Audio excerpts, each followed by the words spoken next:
Emosi mantan Menteri Kelautan dan Perikanan Susi Pujiastuti tidak terbendung saat rapat terkait dengan keramba jaring apung di Pangandaran, Jawa Barat. Susi merasa kecewa pada pemerintah karena telah mengeluarkan izin kepada perusahaan untuk pembangunan keramba jaring apung yang dinilai merugikan masyarakat setempat. Secara peraturan sudah tidak benar bahwa izin itu keluar. Ya harusnya sudah tidak ada KJA di Pangandaran 200 meter dari pinggir pantai itu. Kan udah ada 3 izin Bu yang dikeluarkan. Mantan Menteri Kelautan dan Perikanan Susi Pujiastuti meluapkan kemarahannya dengan meninggalkan ruang rapat yang berlangsung di pantai timur Pangandaran, Jawa Barat.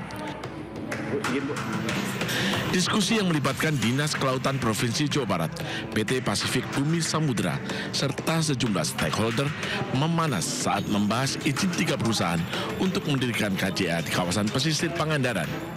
Menurut Susi, izin pendirian KJA di pantai timur Pangandaran sangat merugikan warga lokal dan berpotensi merusak ekosistem pesisir. Susi juga menilai 3 perusahaan tersebut tidak layak mendapatkan izin.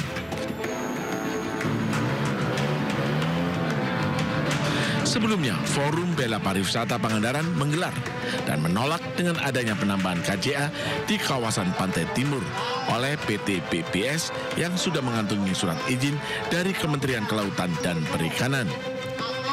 Rencana pembuatan KJA ini bisa memakan lahan menghabiskan sampai ujung dermaga yang paling ujung. Jadi intinya tempat kita untuk bermain water sport, daya tarik untuk jet ski, untuk nelayan pinggiran tarik jaring itu ketutup sama rencana pembuatan KJA bila memang itu realisasikan jadi di titik ini. Intinya pada intinya sih kita coba mengikuti aturan yang ada. Nah ini kan izin sudah dikeluarkan. Kalau memang ada yang tidak bersesuaian atau yang ada yang tumpang tindih, kita perlu evaluasi ulang. Evaluasi ini kan merupakan wewenang dari pemerintah. Hingga kini, rencana pembangunan keramba jaring apung masih terus berlanjut sambil menunggu keputusan dari pemerintah. Dari Pangandaran, Jawa Barat, Irfan Ramdiansah, iNews melaporkan. Terkait dengan kisruh antara Susi dan PT PBS, Gubernur Jawa Barat Deddy Mulyadi menyatakan siap mengevaluasi keberadaan keramba jaring apung atau KJA di perairan Pangandaran. Deddy pun memiliki pandangan yang sama dengan Susi Pujiastuti terkait dengan pentingnya konservasi dan pelestarian laut. Oh iya, Bu Susi itu dari sisi pandangan, ekosistem dan konservasi selaras dengan apa yang saya pikirkan. Karena bagi saya gini, bahwa area laut yang itu sudah menjadi areal wisata itu tidak boleh dirubah aspek-aspek yang bersifat tata guna lautnya. Artinya sudah aja menjadi hamparan pantai. Saya termasuk yang akan mengevaluasi kalau itu bertentangan dengan prinsip-prinsip ekosistem lingkungan dan keberlanjutan kawasan Pangandaran yang sudah tumbuh menjadi kawasan wisata. Kafe dan resto, putar suara alam dan kicau burung tetap wajib bayar royalti. Meskipun menuai kritikan, Lembaga Manajemen Kolektif Nasional jelaskan proses fonogram punya hak ekonomi yang dilindungi undang-undang.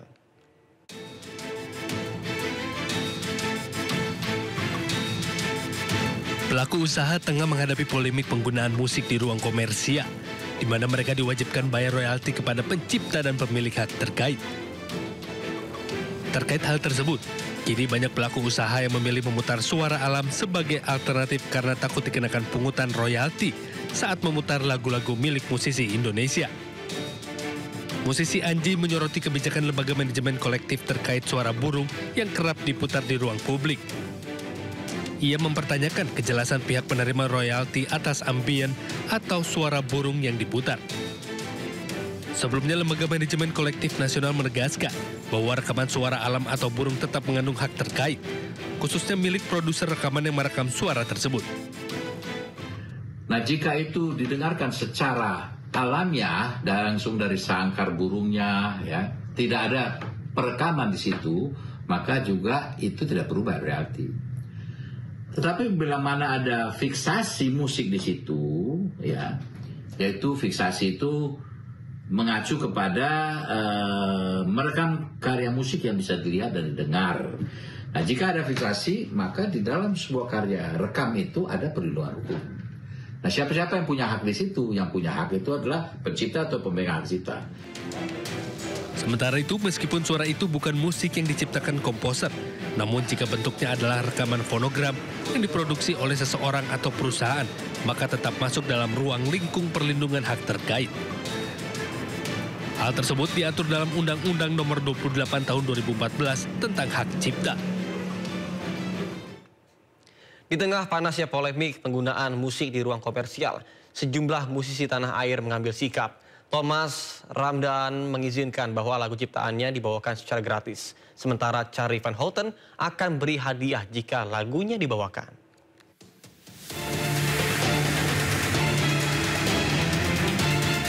Polemik royalti musik di ruang publik komersial terus bergulir. Para pelaku usaha diwajibkan bayar royalti kepada pencipta dan pemilik hak terkait jika memutar musik lokal dan luar negeri di ruang komersial. Tak sedikit pelaku usaha yang merasa terbebani dengan kebijakan pemerintah itu.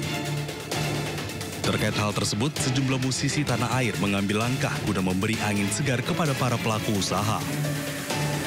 Alih-alih mempermasalahkan, musisi Charlie Van Houten justru berjanji akan beri hadiah bila ia kebetulan berada di suatu tempat yang memutar dan membawakan lagu-lagunya. Sementara itu, Thomas Ramdhan, basis band Gigi, melalui media sosial Instagramnya juga memberi izin lagu ciptaannya dibawakan secara gratis oleh penyanyi dan band yang tampil dengan honor di bawah 5 juta rupiah per acara. Namun dia juga menegaskan hal itu hanya berlaku bagi penyanyi perintis. Sementara jika untuk keperluan komersial seperti iklan atau produk berbayar, maka harus melewati izin label. Kini para pelaku usaha tengah enggan memutar musik atau lagu para musisi Indonesia karena takut membayar royalti. Sejumlah pelaku usaha pun memilih memutar lagu atau musik bebas royalti. Tim Liputan iNews melaporkan. Berbagai cara dilakukan masyarakat untuk menyemarakan peringatan Hari Ulang Tahun Kemerdekaan Republik Indonesia ke-80. Di Bantul, Yogyakarta, ada acara nikah massal yang maharnya berupa bendera merah putih.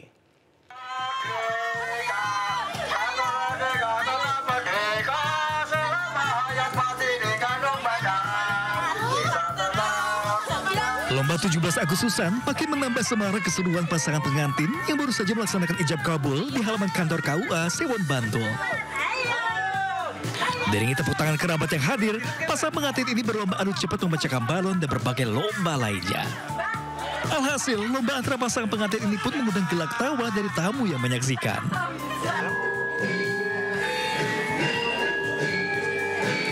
Dalam nikah massal 80 tahun Indonesia Merdeka yang digelar Fortais dan KUA Sewon Bantul melibatkan 8 pasangan pengantin yang menikah dengan mahar berupa bendera merah putih dan cincin bermatakan batu merah putih.